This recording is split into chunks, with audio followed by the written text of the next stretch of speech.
This is my channel, Pink Love and Jesus. I chose this name. I did actually write, I think, on the Facebook why, but I chose this name because pink stands for me being a woman, and I want to talk about women issues. Love because I'm married and I have kids, and then Jesus because I'm a Christian. So I want to talk about all three of those things, and it encompasses the name Pink, Love, and Jesus. So this first video that I want to do, I just want to do like a quick testimony video about who I am. I was raised in a whole bunch of different places. So I was raised in Green Cove, Springs, Florida. I was raised in St. Augustine, and then kind of towards the end, Jacksonville. So I'm pretty much from Jacksonville, but there's little pieces of it. I chose to follow Jesus when I was 16 years old, but I had some hiccups, I guess you could say, in my walk with Christ. So when I was 16, I decided to follow Jesus with my whole heart. I believed when I was at the altar, this is it for me. I love him. I want to, be a virgin until I marry. I want to do all of that. But I allowed a lot of stuff to get in my way, and I fell on the wayside. But I'm going to go into that. My parents weren't really in my life, more so in the beginning. My father went to prison when I was 6. He didn't get out till I was 21, I believe. And my mother went to prison when I was 9, and she got out when I was 16. So a big piece of my life, a big chunk of my life, was dealing with my grandmother and other people. So from that instance, I've always felt put on the outside, almost. Because I didn't have my father there physically to tell me he loved me, to be there, to do all of this stuff. Even though I knew he loved me because we wrote back and forth, we went to go see him on occasions, but obviously it's not the same as having a father in the house or having a mother in the house. And and then also just going over my life, so much has happened. I was almost molested by a pastor, so that threw me off from God because I felt like this was a man of God. Why would he try to do that to me? And I just kind of didn't trust pastors after that. I think that happened when I was 14, 15. And I always just would watch him and kind of be like, just any pastor, just watch him and be like, is he real? What he doing? That's just who it was to me because of my experience. And it didn't really hit me until I came to the church that I am at now. And I actually saw my pastor. I became best friends with my pastor's daughter.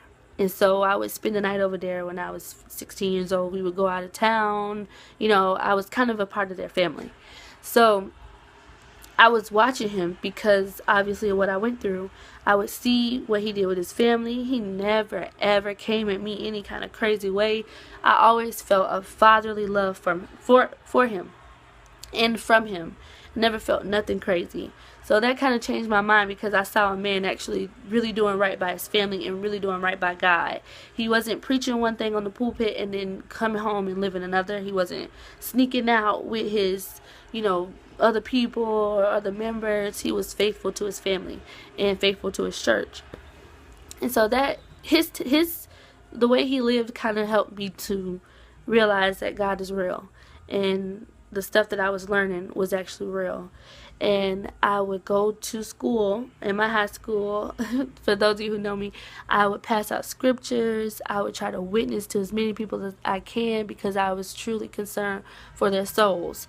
Like, I didn't care about what people thought about me. I didn't care about if people was like, oh, you lame, or you do and you that.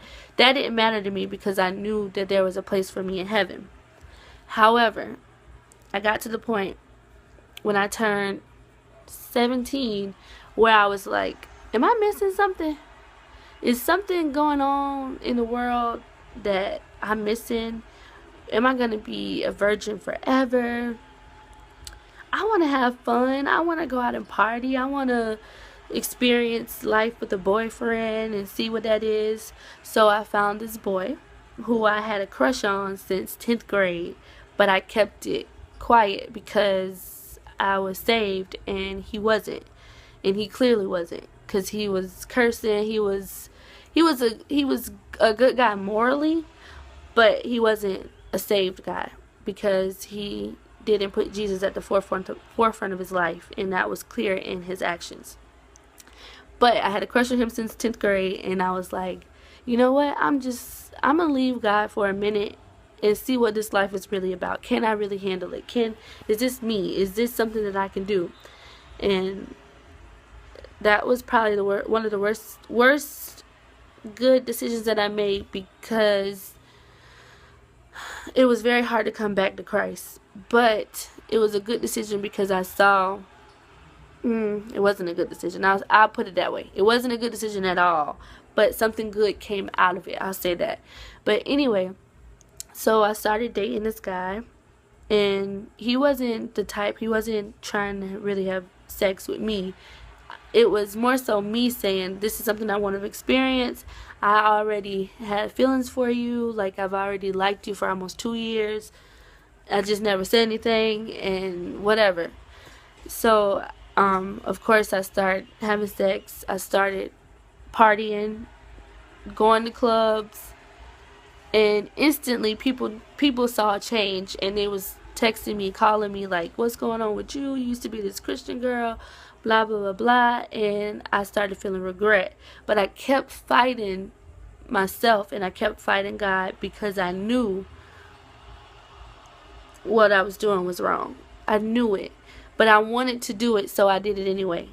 And knowing that any time during this rebellion that I was going through that I could possibly go to hell was ridiculous. That I'd never thought about, hey, let me just get it together. But push come to shove, and at the end of everything, thank God he did not take me out, because I probably would not have gone to heaven with the stuff that I was doing, knowing good and well everything that I was doing was wrong.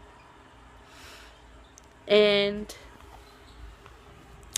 I ended up just couldn't take it anymore. I would cry at night.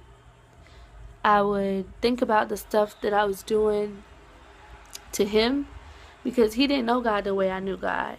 He wasn't in church like I was in church, and he didn't establish a relationship and understand the word of God. And that's not to say that what he was doing wasn't right, because it had nothing to do with him.